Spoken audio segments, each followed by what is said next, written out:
All right. There we go.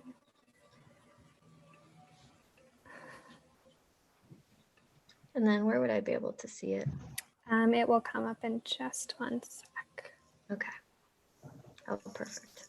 And, Perfect. There we go. okay. Should we begin? Sure. All right. So, as suggested by Otto, a lovely story, Apeirogon by Colum McCann. Probably one of my favorite books I've ever read, I have to admit. Then we'll go to the characters. So starting off, depending on how far you guys got, there was a lot of characters involved, but specifically we had two main characters, the fathers and then kind of their families. So just reading off, we had Bassam Aramin. Hopefully I'm pronouncing that right. He was the father of Abir and 5 other children. I guess you could say he's from the vantage point of Palestine. He suffered from polio as a child and has a limp. And he grew up in the caves of Hebron, which actually he described as being comfortable, even though a cave can kind of sound like a strange place to grow up. He spent 7 years in prison from the age of 17 to 24, which is very significant in the story. And we can probably touch upon this later, just given that a lot of people accused him of terrorism and so on and so forth, but it was more that he discovered a bunch of inactive grenades and they threw it at Israeli jeeps, but it ended up being kind of a childish attack, if you even want to call it that. Salwa Aramin is his wife. Abir is the 10-year-old daughter that was killed by a rubber bullet fired by an 18-year-old Israeli border guard. And later in the story, even though it comes in fragments, it describes that she was hit in the back of the head. Narit Elhanan, the mother of Smadar, is the activist against occupation and daughter of a well-known Israeli general. A description that I really liked of her was a beauty, fiery, red-haired, liberal, not caring what others thought, smart as a whip. And you see that pretty frequently throughout the story, that she was really kind of active in just kind of the jargon against a lot of these things. And then Smadar El-Hanan is the daughter killed at age 13 by suicide bombers in 1997. I particularly liked her because there's a lot of descriptions of her just wearing like Blondie t-shirts and being really into Sinead O'Connor and a lot of music. So kind of captures how the youth was trying to be cultured and adopt things that they like despite the destruction and the chaos surrounding them. So a little bit about Colum McCann, and then we'll come to kind of a larger quote that I think is related to all of this and how he perceives himself. He's a 54-year-old Dublin-born novelist living in New York. And in Apeirogon frequently mentions Jorge Luis Borges, or I don't know how to say that correctly. Einstein and Freud. He was a lover of classic literature and scholars. Throughout the story, in a lot of the fragments, there's a ton of mythology and kind of intellectual thought. So you can tell he's someone that's well read and just kind of enjoys interconnecting ideas of different people he admires. This was a quote that I really liked about him. His fiction is concerned with transcendence, rising above national borders, conflict, trauma, and grief, as well as aesthetic boundaries. So depending on how far you got into the book, you can tell that he's someone that likes to see the interconnectedness of things, irrespective of their maybe physical or kind of predetermined boundaries. And that can be related to borders, and it can be related to ideas, ideologies. He became interested in the Combatants for Peace, the organization that Rami and Bassam, the two bereaved fathers, co-founded. And I found the definition of it as Israeli-Palestinian movement of former fighters committed to nonviolence. So this is a really long quote, and I'll read some of it, but I think it's a really good description of Colum, and he's kind of self-described, and also others have described him as a patriot of elsewhere. And I think that this is a really great way to perceive the story as well, because I find that a lot of his writing, upon just kind of researching myself, has to do with this identity he has. Um, so I'll just kind of read a little bit of it. What do these patriots of elsewhere do? They live close to the ground. They hear things no one else hears. They don't spend time overthinking. Everyone else they meet is far more interesting than themselves. They pay homage to the ones who don't get into the room, the bowsies, the monks, the line cooks, the drunks, the glass blowers, the magicians, the beaten, the silenced, the kicked around, the imprisoned. They make new weather. They tamp down the rain. They create chain lightning out of language. They illuminate the landscape and then they plunge it dark again. They stand suspended in art time. They grow older and younger at the exact same moment. They catch the ordinary so it can be sung extraordinarily in the future. They know what comprises the dark, but so what? The dark is no big revelation. Anyone can draw the curtains across. The trick is kicking out the window and making it sail. These patriots of elsewhere, they find out what others haven't quite fathomed yet. They take our fever. They want to help cure us with a little imaginative ecstasy. They lock themselves in to write. They don't quite know where it comes from, and they're not quite sure if it will ever happen again. Hours of insanity and escape. The throw of one word across the room. The scratch out of a sentence. The turn, the return, the Joyce of it all. The rejoice. And then notice how he spells it like James Joyce, Irish guy. The story, the restoring, the restoration, always something at stake, an ethics, an aesthetics, a belief, a presence, an astonished sense of being. They have an anger too, a fierceness, a raw and proper rage, to speak out against power, to echo the life that animates this building, John F. Kennedy, where power corrupts, poetry cleanses. So I find that this kind of this description of Colum and maybe what he belongs to, but also doesn't belong to, is a very good reiteration, or rather like kind of thing that we can think about before we think about Apeirogon and what he's trying to accomplish with it. There's a lot of dualities and interconnectedness, and kind of this return to literature in order to clarify a lot of the chaoticness that we are so confused by.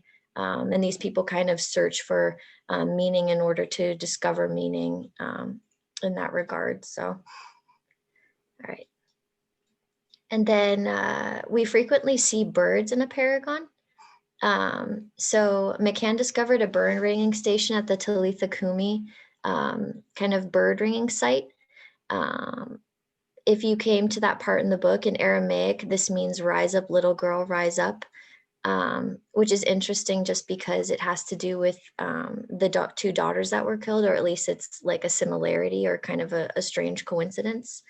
And basically what they do is they tag these birds and track them for educational purposes. In the beginning of the book, we learn that millions of birds each year or season fly over Beirut Jala. And it is essentially something that Colum uses as a metaphor throughout the story. This is a quote that I liked from one of the articles I found. Birds feature as witnesses and emissaries, as scientific models for the creation of drones and missiles, as symbols of political regimes, as the deadly enemies of aircraft, and as food for pampered leaders. Specifically, the former French president, Francois Mitterrand, whose last meal consisted of the rare and illegal thumb-sized delicacy of the ortolan songbird. So birds exist as free wild entities that are simultaneously under the control of the developments below their path of flight. They have a soul that belongs to the world in its natural order, but this confinement, which is based in the reality of humanity, tracks their paths and puts a ceiling on their capacity as liberated beings. So Colum does this really interesting thing where he juxtaposes the freedom of the birds and simultaneously highlights how they are eaten by people, how they are ringed, and how they are widely controlled. And it relates quite a bit to the people on the ground below them. They are related to the ironies that exist due to the occupation and the hatred that is created. They are loved by humanity for their beauty and symbolism, but abused and controlled, just as humanity craves love, peace, and understanding, but has an uncanny ability to gravitate towards violence and warfare. And then if you got to kind of the middle of the book, once again, everything is so random that sometimes you have one part of a story on page 5 and then the final part of it on page 300. But I thought this was kind of like the central maybe definition or explanation of why he used the birds. He referenced the Conference of the Birds, which was written in Persian at the end of the 12th century. When the last birds, 30 of them, finally get to the home of the Simorg, which I guess was the wise bird that they originally thought they wanted to seek out. Exhausted, they gaze into a lake, and instead of meeting the mythical creature they're searching for, they find their own reflections. And then below this is a specific description of that. In the play, each bird represents a human fault which prevents man from attaining enlightenment. The wisest bird among them, the hoopoe, I'm not really sure how to say that, suggests that together they try to find the legendary Persian Simorg to gain enlightenment for themselves and attempt to find the widest human emotion possible among people who are not yet hampered by convention, a new way of communicating without language. So I thought that when McCann included the reference to the Conference of the Birds, he wanted to kind of allude to what he was trying to accomplish by talking about birds so much. And he did this very interestingly with this 12th century play. So now that we've covered a lot of kind of deep and maybe a little bit confusing meanings and things that he's used, the story structure similarly is a little confusing, but really cool, I think. So the setting is Jerusalem, Beit Jala, Jericho, and various other locations where the main characters visit. So basically Bassam and his partner visit a variety of places in order to talk about the 2 daughters that they have lost. And the story basically focuses on their grief, their family's grief, and what it means in the context of the occupation, and how these 2 men come together and essentially form a bond irrespective of the boundaries that are telling them that they cannot be friends. And then the Apeirogon, which is mentioned a few times in different fragments of the story, is a shape with a near infinite but countable number of sides and angles. McCann uses the Apeirogon as a metaphor for the similarly near infinite number of interconnections that exist in life. While there are hundreds and thousands of events, experiences, emotions, etc., McCann's reality boils down to a singular message of love, peace, and empathy. So I think that's kind of the cool thing about he has 1,001 passages that make up his entire book, but it's all meant to be centralized into one meaning, which is the fact that we come from similar foundations, if not the same, and we can relate based on peace, and that can be maybe attained through passive resistance. And then once again, the story is composed of 1,001 fragments, representing the 1,001 Arabian Nights, a favorite of Rami's deceased daughter, Smadar. These fragments include fiction, nonfiction, historical accounts, myths, and quotes from literature. And just to jump in, what Otto just chatted about everything the Wizard of Oz, Dorothy realized everything she needed was within her reach all along in the Wizard of Oz. And you mentioned the 3 emotions there. Mm-hmm. And that was kind of what the characters in the Wizard of Oz represented. So right. The cowardly lion, and then the Tin Man was empathy, and then the Scarecrow. Yeah. Okay. Yeah, I like that a lot. Good job, Otto. Thank you. Thank you, Otto. You Otto. Okay. Let's see.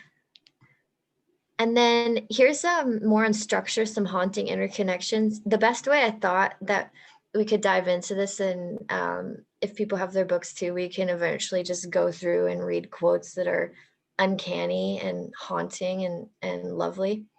So when you divide death by life, you find a circle. I loved that. And I think it had a lot to do maybe with how the book was divided. So you get to the middle and then the chapters start over and go down in number. So you start out the book, the first half, it goes 1, 2, 3, 4, and then the second part of the book, it goes 500, 499, I think was the exact division. Finite words on an infinite plane. And then this one, Antonin Artaud, the French writer, said that he was interested in liquefying the borders of sound. So McCann played a lot with kind of architecture, sound, the perception of color. So he also wanted to transcend the boundaries associated with senses. And then kind of, I thought it appropriate to mention his author he really liked, Borges. The Aleph, a manuscript written by Sir Richard Francis Burton, is discovered in a library. The story contains a description of a stone pillar in Cairo in which the whole world of sound is reflected and heard. Anybody who puts their ear to the stone can hear a continuous hum that contains all the concurrent noises of the universe. So, very cool. And then kind of just more references to birds. I'll skip the next two. When designing the forerunner of the Predator drone, Israeli aerospace engineers studied the form and stream patterns of the frigate bird. And then Pelix drones are named after the mythological partridge. It's kind of like a strange juxtaposition between violence and the kind of gracefulness that we find in wild birds. We use essentially what they've adapted to do, which is fly and to survive, but in such a kind of a much more calm way than the machines that we design in order to wage war. So lots of stuff like that. Okay. And then now we have our discussion questions, which were beautifully crafted by Otto. Let's see what Otto said really quick. Sound waves travel forever. That is why radio waves are broadcasted out into space. Sound and language and music knows no boundaries. Exactly. Transcendence. It's a really kind of just amazing thing to comprehend that you can have things that exist so widely and so profoundly. Okay. And then Otto made these questions for us. What did you think of the format of the book starting and ending on chapter 1? And if anyone would like to kind of discuss with us, I would be more than happy to hear. Similar to stone in Machu Picchu. Oh, okay. We went on a trip and there was a stone, I think, shaped as a bird or a face. I'm trying to remember exactly, but it was really cool.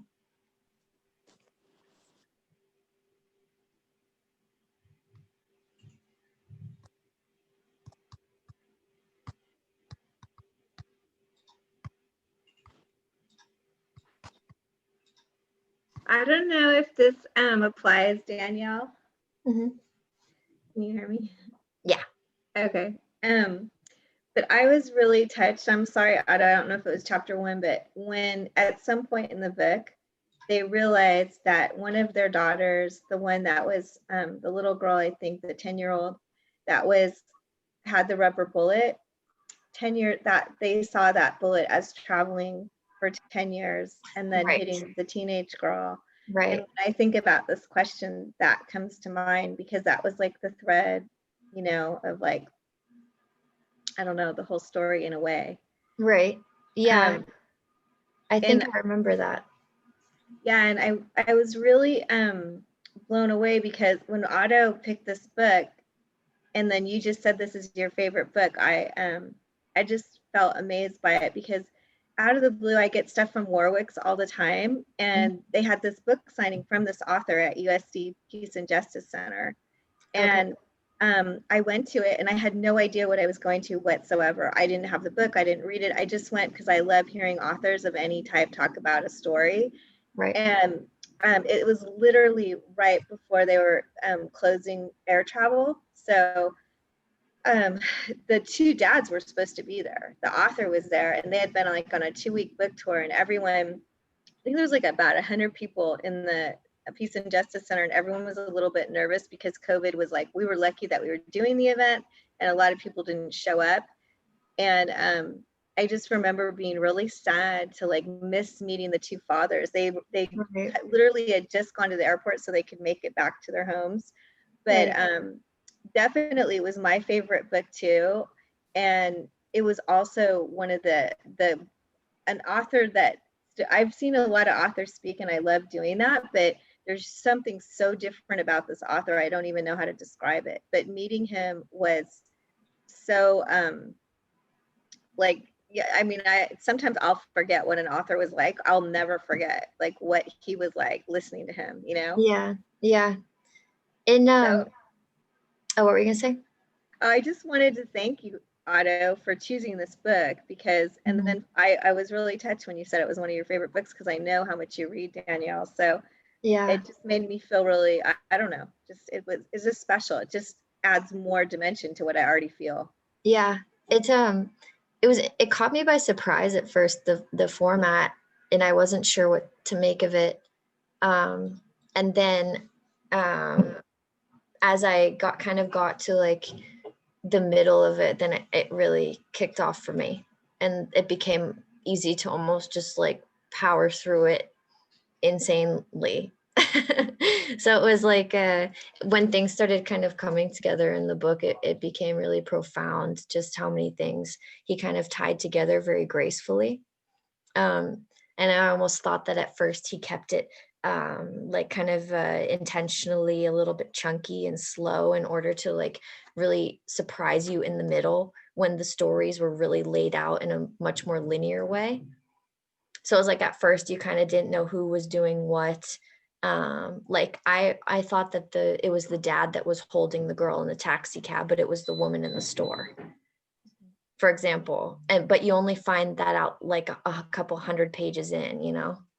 Yeah. So it was like you had no idea who was doing what, but then all of a sudden you know it so well that you're really glued to it. um and yeah, kind of also it was very didactic for me, Otto, in that a lot of the kind of implications the US had in kind of the history of this and the present, and um, specifically the stuff about the ortolan and it being eaten. That was a really like specific image to contemplate, and very kind of sad for me because I Googled it, and it's a tiny little bird that, what? Oh, did I? Oh, um, our power went out, but I think I'm still connected, right? Um, so it was just like profound to see that they were frying this tiny little bird, and how Colum really brilliantly related that kind of violence to just how amazing this bird was, and it's like participation in a lot of these stories. So, but that's really cool that you got to see him. Yeah, I love this idea, like for it to be on our radar, like in the future, if we could ever, go Yeah, see them geez. together. I would want to do it in a heartbeat again. I know that the dads go to quite a few places and speak. Mhm. I know that the Israeli dad was having a little bit of trouble going to Germany, Mhm. but then, became comfortable, whatever. Um, let's see what Otto said. You start by overthinking and overanalyzing instead of just listening. People need to just listen sometimes. Yes, very true. And McCann kind of makes you do that, and then you kind of like reflect and realize that maybe the answer to all of this like confusion and whatnot is simply just listening and accepting someone's story, and at not necessarily face value, but for what it is. And I think that was actually something he deliberately did with the structure as well. Let's see. Did we have an answer to the discussion question?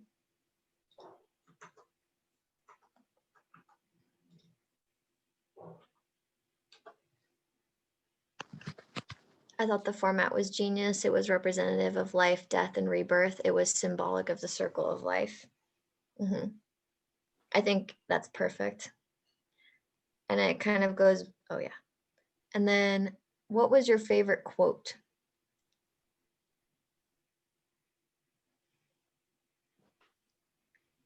So if anyone had a quote they like. Otto, I actually took a highlighter to my book. you did. I want to tell you what I just have in my heart as like one of the things that hit me the most. And I don't think it was a quote, and I don't know how to find it in the book right now because I read it so long ago. But it kind of literally took my breath away at some point in the book when I think the two fathers met, and the one father said to the other father, and it had been 10 years, I can now go 1 minute of every day without thinking of my, I can't remember his daughter's name right now, but he was 10 years and he told the other dad, I can now go 1 minute of every day without thinking about her. Right. Yeah, I do remember that. It's the book teases you because it's so hard to find things that you really like. I think he did that on purpose a little bit. Because I kind of Wanted to change. predetermined. Oh, I thought I heard something. I kind of thought after getting a couple pages in that it would be difficult to find things, so I took a highlighter to it. But even then, it was difficult to find it. The process of grief. Yes, I agree. Of grief work. Oh yeah, yesterday I was clever, so I wanted to change the world. I think that was a Rumi quote. Maybe. Yeah, okay. So he mentions Rumi quite a bit, and Borges, and then I'm trying to think of a few other authors. There's a cool little thing about him and about Einstein and Freud writing letters to each other about how Einstein was inquisitive as in regards to what Freud thought could end the inclination of war in humanity, which I think that Freud took a while to answer him and then said that perhaps there wouldn't be an end to it, but there was an answer. Let me see.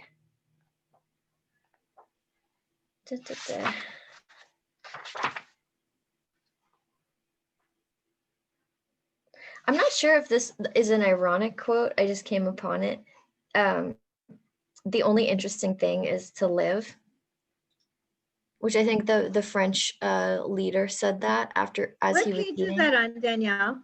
That's on 434. Okay, thank you.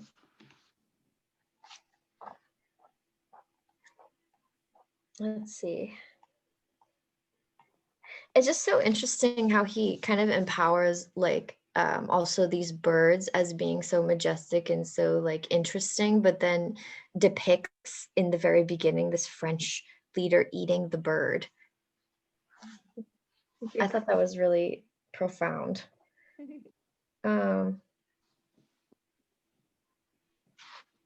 Let's see. Yeah, he ate them. And when I Googled it, it's like they put themselves under a napkin and eat the birds.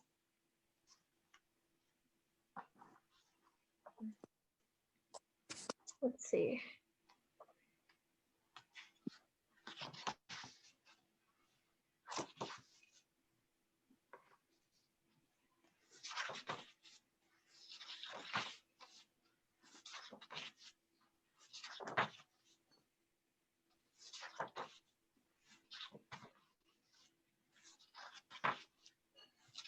I wanted to show you how he signed the book, Otto. This is, I don't know, can you see it? This is how the author signed the book. He said, Oh, wow. Peace, love, and understanding. Wow. See it. I just realized that. He seems like a groovy guy. Yes, absolutely. I would say 100%. Because they want to hide from the eyes of God. Yeah. I love that. Actually, in the that's so interesting, isn't that? They hide under a napkin to do that. As if a napkin could hide them. But in the YouTube video I watched of him, he specifically was talking about how he wanted to capture the confusion. So it's like almost structurally, the book represented the confusion of the situation in the West Bank. So it's kind of like very fragmented, and there's a lot of pieces that need to be put together in order to understand. And he said even then, when he was in the presence of people there and trying to figure things out, that he was still extraordinarily confused about what was going on and who wanted what, and etc. I think we can probably go to the next question. Language is the sharpest tool. Oh, I like that. And then why do you think the birds are so present throughout the book? I know we talked about it a little bit, but we can probably reiterate a couple more ideas.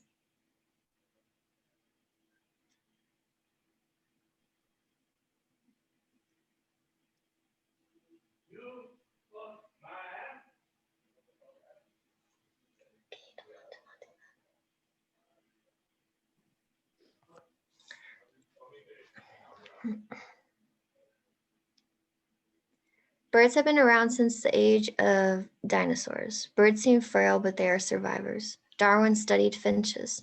Birds represent symbols of war and peace. The Nazis use a symbol of an eagle. Picasso's dove with an olive branch is a symbol of peace. Birds travel for thousands of miles to their home. They know no international boundaries, no countries, no territorial conflict. They migrate together for survival. Yeah.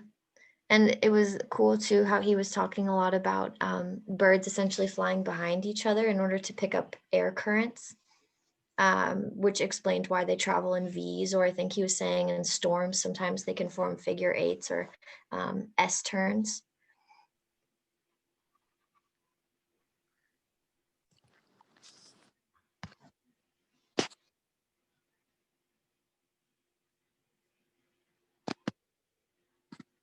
Okay. Why is the world so violent?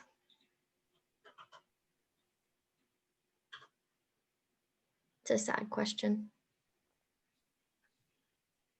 I guess my answer, I don't know. I don't really know if I have an answer. I guess I'm a big fan of Dostoevsky, and he kind of talks a lot about people's natural inclination towards violence in order to prove their sense of free will to themselves. That can get very complicated with psychology and stuff like that, but I think that people can also have a greater inclination towards wanting peace. So it's just kind of like when you play with those things a little bit in your head and figure it out, but that's a very difficult question. I want to see Otto's answer though. The world is so violent because of fear. Fear drives violence, fear of the other, fear of different, fear of loss. I think that's a good answer. And it would be nice to, figure out how we can eliminate a lot of fear in others or support them, or kind of suggest empathy as an answer.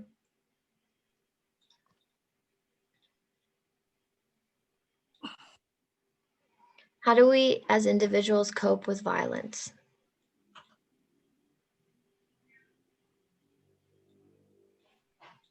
I guess for me, I just try to generate understanding. I think that McCann would probably say the same, and probably suggest empathy as well as a means of creating a mutual understanding. I know that's what the two men did, is that they forged an understanding between each other and a friendship. Let's see.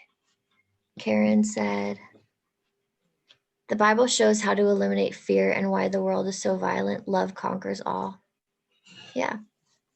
And there's a lot of biblical references in here as well, which is kind of, a lot of religious references in general, given the setting in the West Bank and so on and so forth. So, and then I want to read Otto's answer. I hope for a world that chooses nonviolent resistance in education, toleration and patience, compassion and understanding to cope with violence.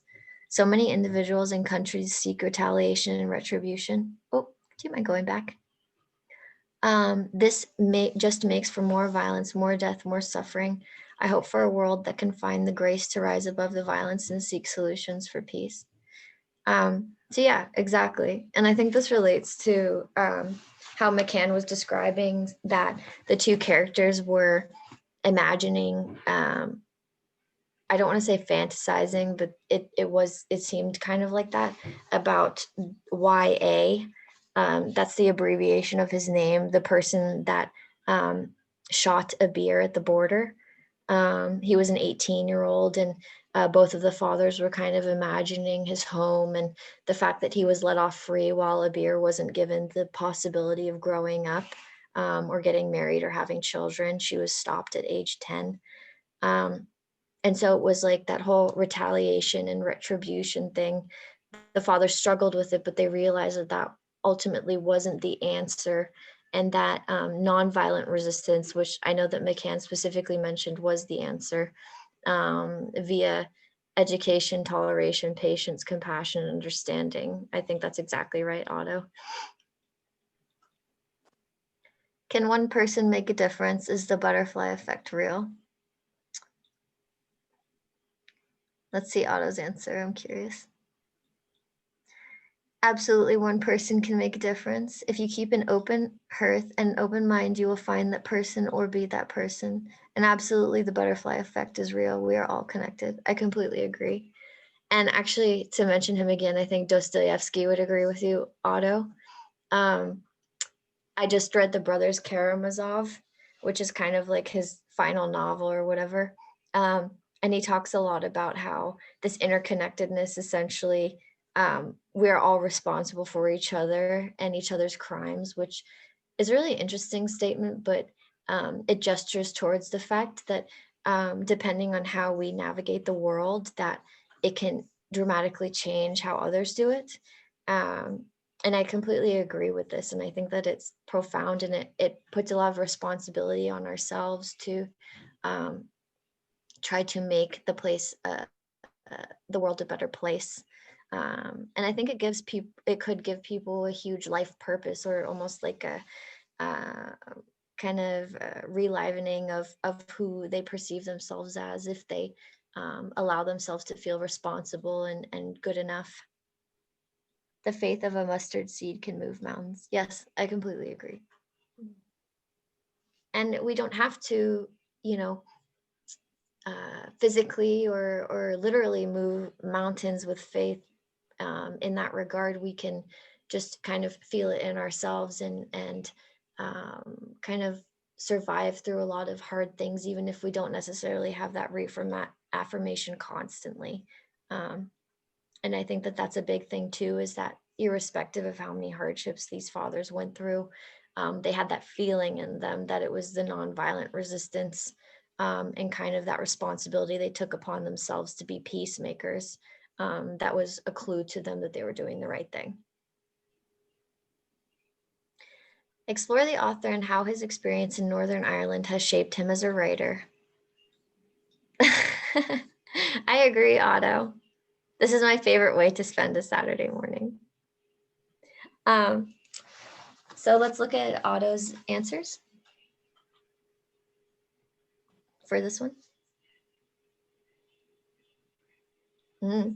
Yes. So Ireland has been vocal about the Palestine-Israel situation, I've heard.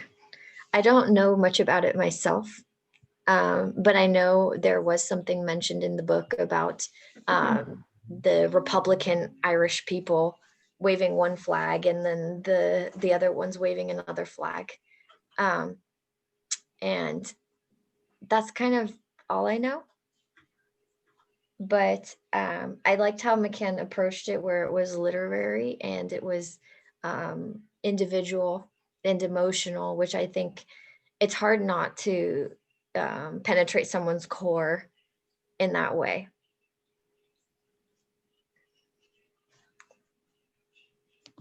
Let's see.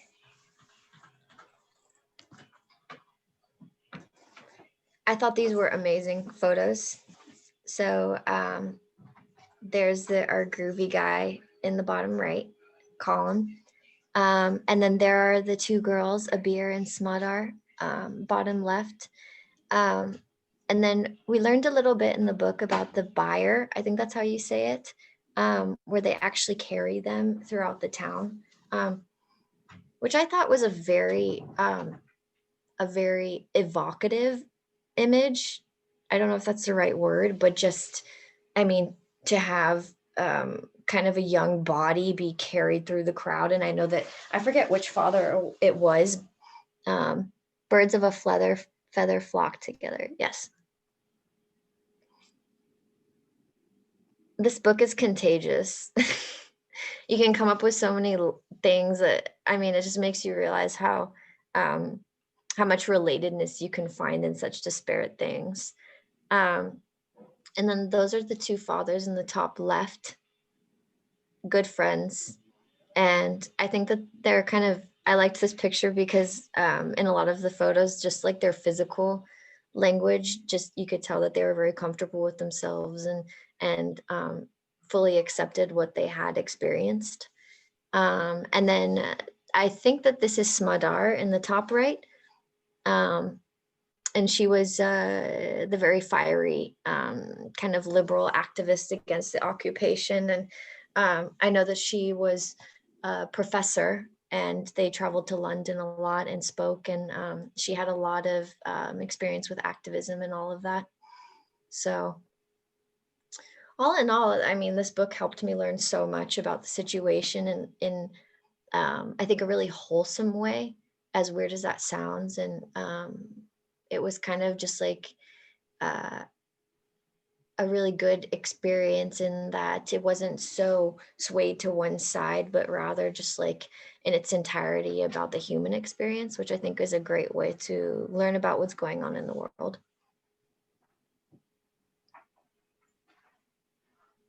All right, afterthoughts with Otto.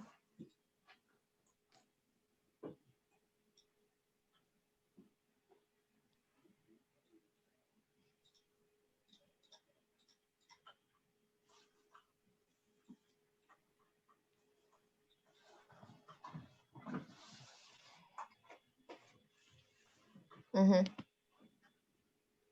Yeah, exactly. Perspective is everything, and I think this book really makes you realize that. I mean, irrespective of all the things I have read, I think this book specifically trained me in perspective, just because the structure was so like geared towards forming that in the reader.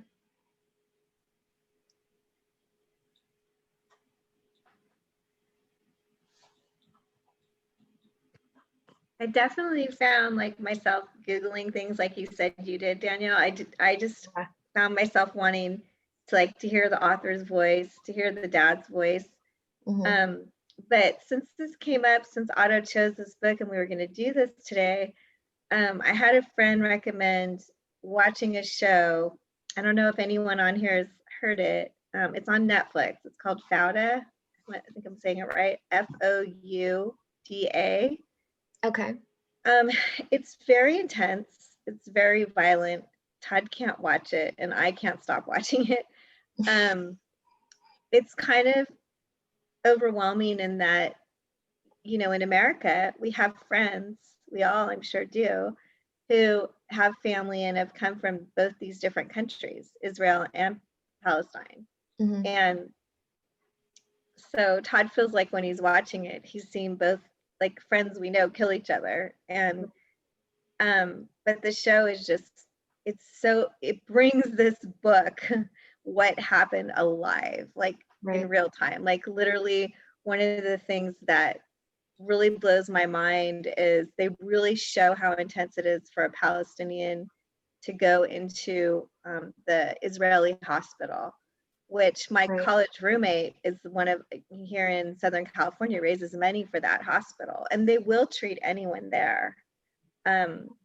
but it shows you in the show how intense it is for someone from Palestine to actually go to that hospital. Like, Right.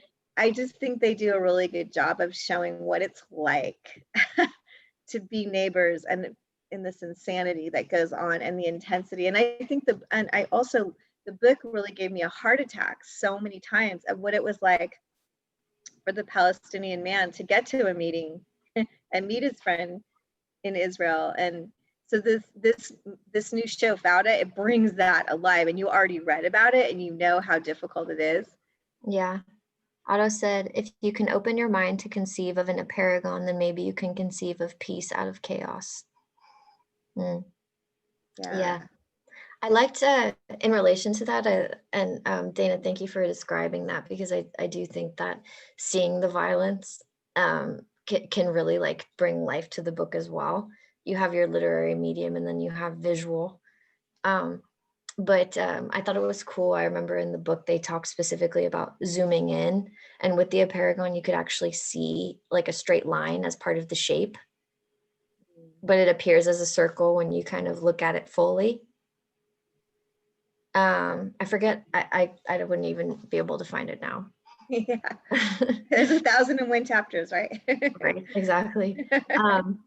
But in relation to the visual violence you're talking about and how hard it is to get to the hospital, I know that Abir, which in relation to Dr. Levy, sustained an epidural hematoma and had to wait in the ambulance for 2 hours while they were making frantic calls to be allowed to even drive to the hospital, which was probably less than 4 miles away. And that probably contributed. Yeah. And that exact thing that you're talking about, now the show is covering, just right. You see it. You know, it's more right. multi-sensory. Wow, it's amazing that you pulled and out I thought that part. That father had so much patience to sit in the ambulance with his daughter,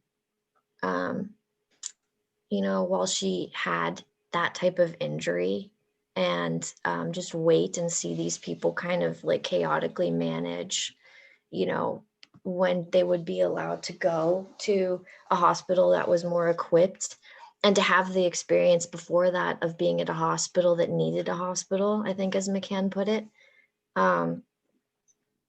was just, you know, I mean, he had to have a lot of just ability to maintain this inner peace in himself to watch that, and also to protect his cub as much as he could.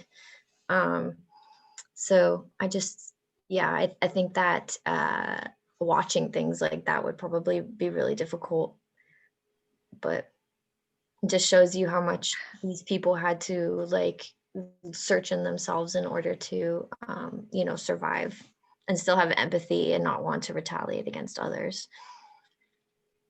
I don't think most people know what kind of like how you learn, like, are you auditory, you know, or right. visual, and I think maybe the reason, I don't know why I can't stop watching that show, but I am pretty visual, like, you know, so it just brings to life, like, you get to see the actual facial expressions and right. feel the right. emotion on such a deeper, you know, a deeper level, I think. Right. But it's interesting to me that Todd can't do it. Like, it's too much for him. He can't go to sleep at night. So I think, you know, I think it's a beautiful thing how whatever we can do to more understand the people that we're with, right? And how they take in and learn and experience life.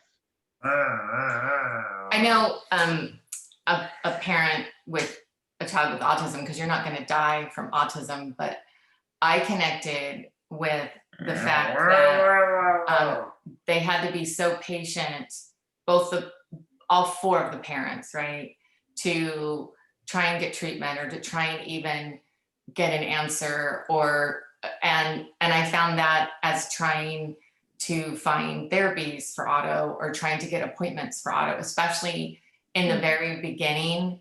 If I went with, I mean, now everybody says the word Karen, you know, like crazy person that's going to yell and want to talk to the manager. If I ever tried to approach getting Otto to the front of a line of an appointment, like, oh, we can see you in 6 months. If I ever tried with, but no, let me talk to your manager, this is very, very important, people would just shut me down. Right. If I sent them a coffee cart at the receptionist, that I actually physically had a coffee cart come to their place, or sent a muffin basket.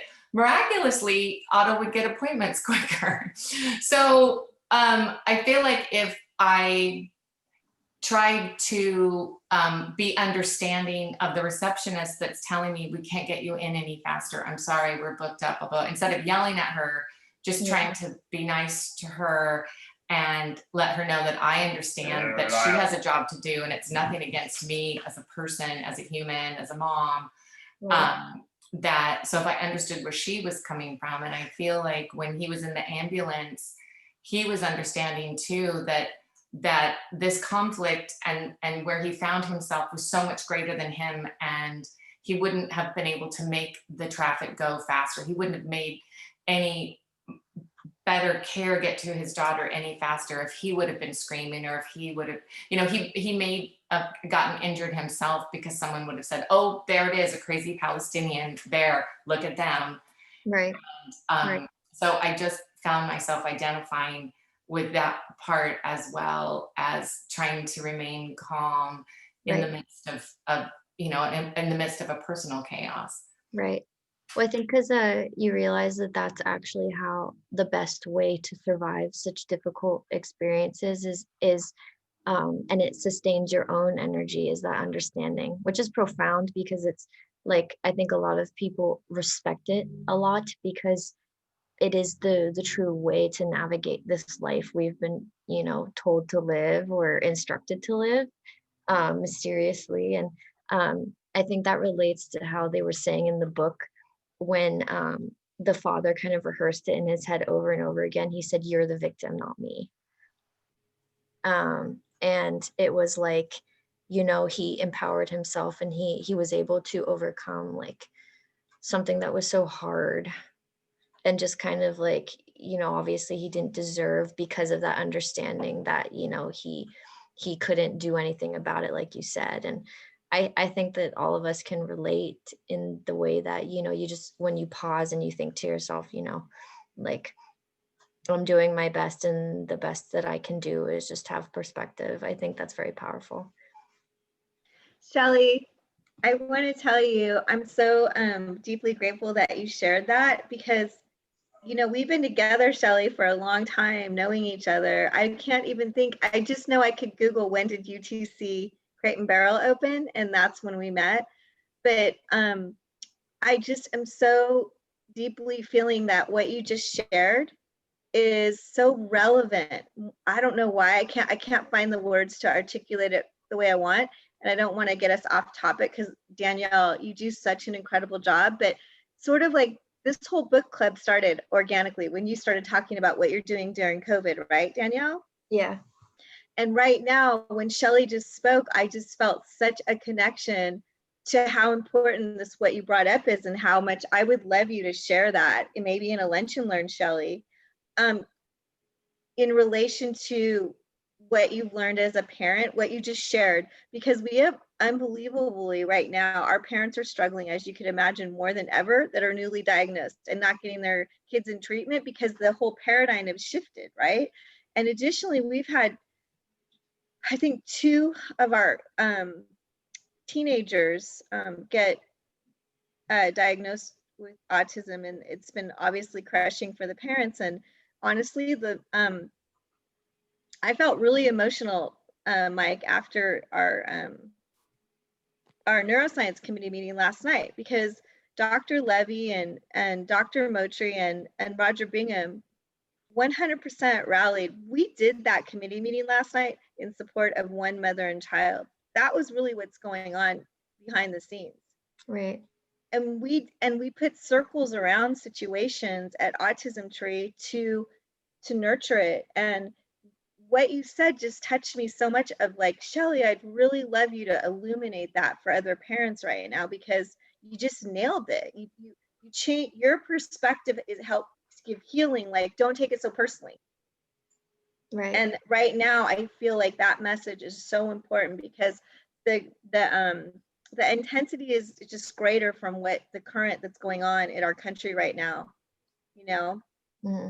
I was saying on the pre-call that last week to me, physically, emotionally, as a human being, I felt the most exhausted this week we just had during all of COVID. I just feel so worn out from it. So I'm just grateful you shared that. And I would like to, I could just like Danielle on the call when you shared about reading, I would like to illuminate it, you to do it, you know, at another platform, maybe a lunch and learn or something, if you're okay with it.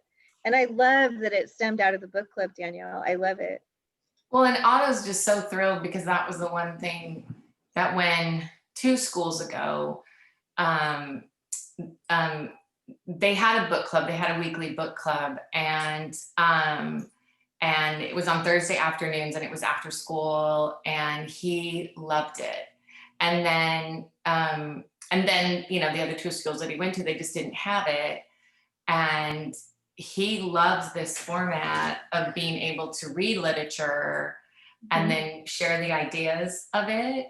Yeah. So we're very grateful that you did it as well. Because this is for Otto, the written word is obviously so powerful, and he really enjoys all different kinds of literature, but Right. discussing it with other people who have read it too is so meaningful. And again, in this time of isolation, I mean, he's been looking forward to it all week. So Me too. yeah, it's, you know, I really applaud you because you can tell that you've taken time to make it a meaningful experience, but also an intellectual one too. Yeah.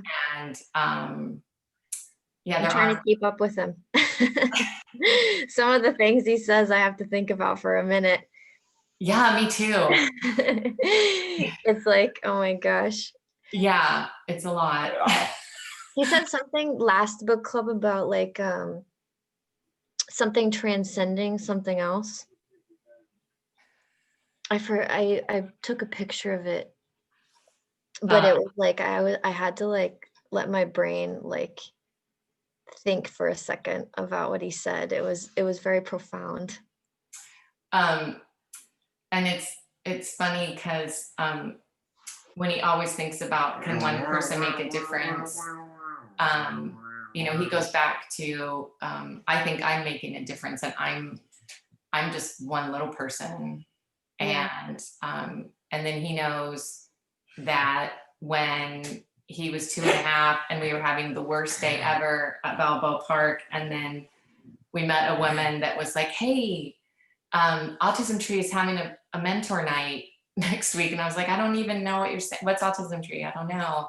Yeah. And Otto was in line just having a meltdown because they wouldn't let him ride the train in Balboa Park over and over. Sometimes it depended on who the conductor was. If I bought 20 tickets, they'd let him ride it 20 times.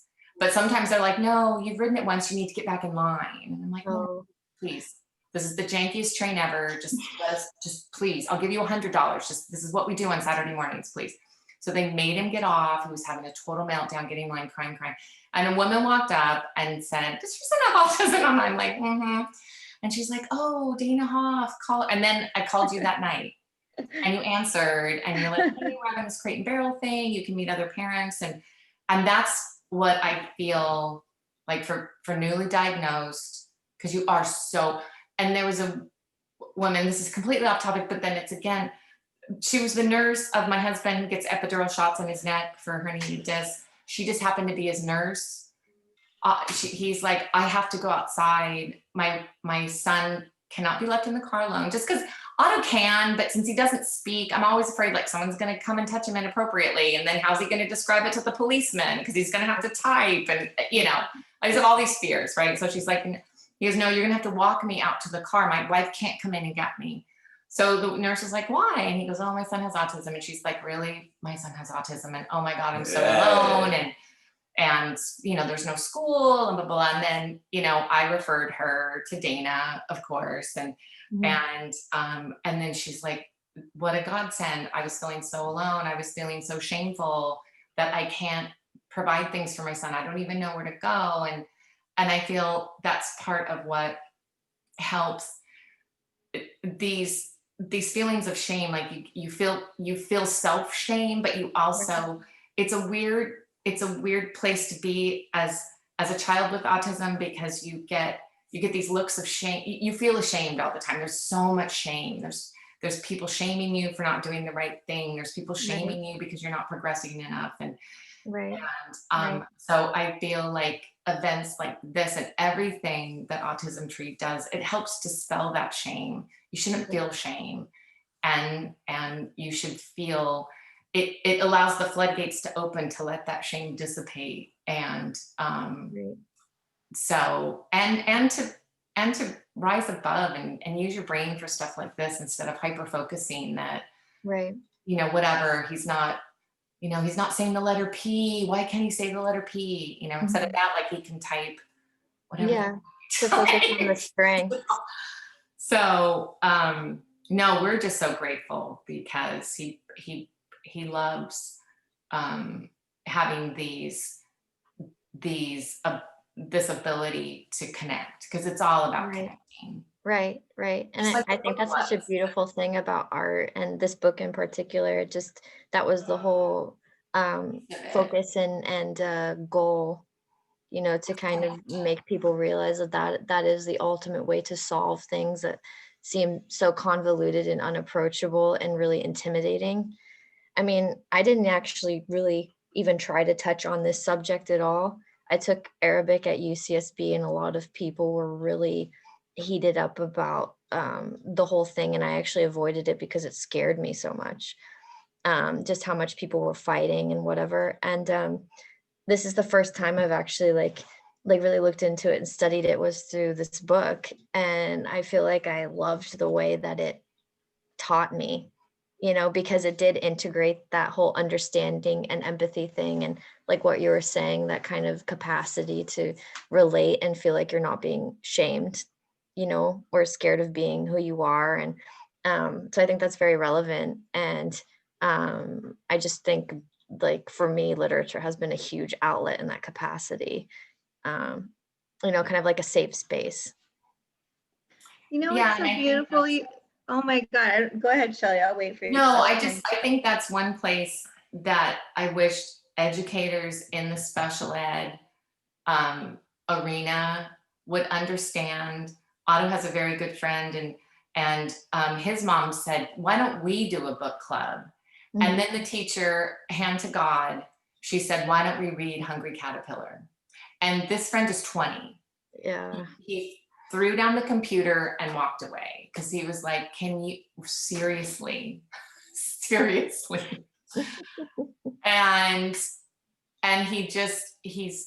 and he goes, "This is the problem, Mom. And he's a typer like Otto. He's like, "This is the problem, Mom. They see that my mouth makes words like how a 2-year-old speaks, so they presume that I would want to have a book club by Eric Carle." And so that's the thing. I don't know, somebody needs to open the door to the minds of special ed as well. It's okay to challenge, to Shelley, it's really, really so important what you're talking about. And I mean, I'm not exaggerating. This right here, what we're doing is I can't help it. It's like my favorite thing in 16 years about Autism Tree, because we're going where we need to go. I know it feels slow to you, Shelley, and it sure does to me too. But it doesn't. It's gone fast. Well, what I mean is, I've had, big dreams for a really long time for the foundation to be, much further, honestly, along, and have one place that parents don't have to drive all over. But to stay really focused, I just love that Danielle has created something from her passion with literature, and it's actually really healing, Danielle. I feel it, I'm seeing it. Shelley sharing something that is like, I'm feeling in a soul level how important it is, Shelley, and I'm really serious. Even just the story you shared, it's so, so important, because, way before you said these words, and then Otto is illuminating how brilliant he is, I already saw that. I already thought it. I saw him as an eagle. I'm thinking this since the neuroscience conference, Otto. ask anyone around me, that's how I see Otto. And Otto, you're just, you're bringing Autism Tree somewhere important, and you're going to be opening these doors for all the other typers. And quite frankly, what Dr. Motri wants to do, Shelly, if you have time, well, we didn't tape the meeting, darn it. But what it was, watch Dr. Motri's Lunch and Learn today, if you can, because what he's talking about is really being able to have Otto and others be able to do brilliant things in the world and have it be a new paradigm shift where we're not dependent on these old models. And he uses the PhD as an example to say he's trying to create something at UCSD where others who aren't going to go through the traditional PhD program but are brilliant, clearly, like Otto, will be able to use that genius and have it something people are pushing and embracing in the world, not making you get back on the train again, right? Let you stay on the train. It's fine, And so your stories, and Danielle, I really, really want you to know that the catalyst really is you right here, right now. All this is happening, and I don't want you to miss it. And I'm not missing it. And so this, this book club in literature, I have this feeling, me personally, that it's the most healing thing we've done at the foundation as long as I can remember. It's so important. Thank you. It's what I love. So Shelly, I'm gonna be asking Rebecca to call you and do something with you to help educate, help bring this to life too. I also wanted to ask if Otto has any more recommendations. Because I have to admit, I wouldn't have, I pick up mostly like just classic fiction, but I have to admit, I really enjoyed this, and just it was cool reading something that was published so recently as well. Yeah, if anyone, I want to ask a question. I know that you typed something in and I missed it because I was talking. What did you type in? I've learned to forgive even before I am offended. Wow, I want to learn how to do that, Mike. Oh, Karen said that. Oh, it's Daisy. Does anybody have any last minute book recommendations? I am going to have to end the meeting. We're 10 minutes over. Can you take one group picture really quick? Yeah, absolutely. Let's do it really quick. Everybody smile at Alexa. All right. Everyone's camera's on. Ready? 1, 2, 3. Very nice. Thank you, guys. I'm trying to think of stuff. I can probably come up with a list, but also I'm interested kind of what Otto wants to recommend. Sure. He says 50 words for rain. 50 words for rain? Okay. Cool. Okay. Well, we'll thank you guys. And anyone has any more suggestions, feel free to email Rebecca or, Thank you. Thank you, Danielle and Otto, for doing that. Thank you, guys. Yeah. Thanks, Bye, everybody. guys. Bye, everybody.